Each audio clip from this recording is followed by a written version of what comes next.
HTC might be expanding into new product categories, but the company is still very much focused on its smartphone business.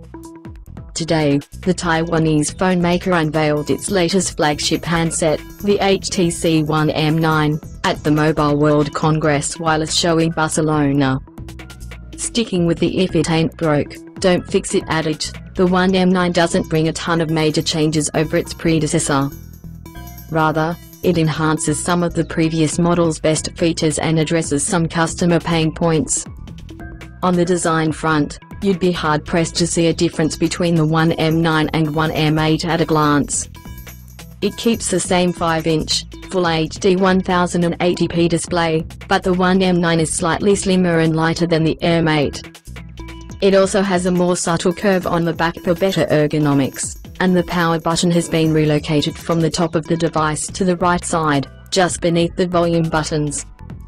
The One M9 still features a unibody metal design, but the company is introducing a new dual-color model that features rose gold edges and a brushed silver back.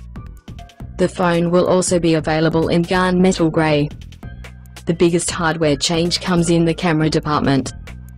Replacing the One M8 dual rear cameras is a single 20.7-megapixel camera. The front-facing camera has also been upgraded to an ultra-pixel camera, which promises better low-high performance. You should also see an uptick in performance, as the One M9 has a faster octa-core Qualcomm Snapdragon processor, and 3 GB of RAM instead of 2 GB. In addition, the front-facing speakers now has integrated Dolby technology for surround sound. On the software side, the phone is running Android 5.0 Lollipop and the latest version of HTC Sense user interface, which brings more contextual awareness to the phone. In HTC Sense 7, there is now a home screen widget that can serve up frequently used apps based on your location. So for example, when you arrive at your office, the widget will be populated with apps like email, Google Drive or Evernote. But when you return home, it will automatically switch to things like Facebook, Netflix or Sonos. You'll be able to designate these locations during setup. In addition to the home screen widget, HTC Blink Feed also displays personalized, location-based recommendations for points of interests, pulling information from sites like Yelp and Foursquare for restaurant suggestions. The feature can be disabled if you don't want your feed clogged with such information. Lastly, on the software side, there is a new Themes app that offers more advanced personalization features. It can pull colors from your wallpaper and incorporate into other aspects of your phone, like your icons and Blink Feed. The One M9 looks to be another beautiful Android smartphone from HTC, but I don't know if there's enough that'll warrant an upgrade from the One M8. While some of the new features are welcome, it's just not that incredibly different from last year's model. And if I could nitpick for a second, I'm not loving the new placement of the power button.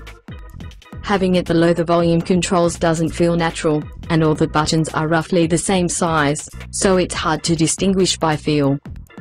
I could take or leave the new software features.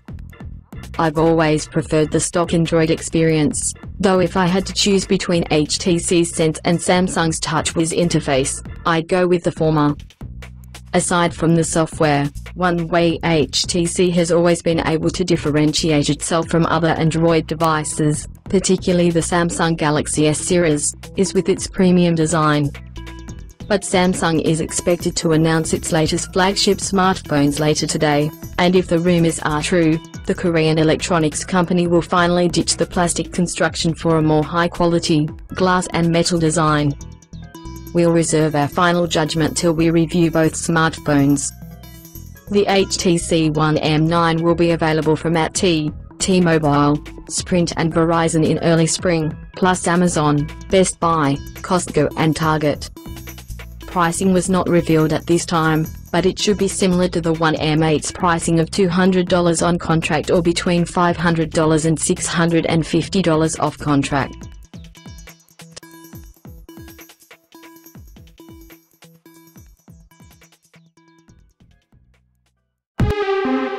Thanks for watching Tech Talk. Subscribe now for more videos.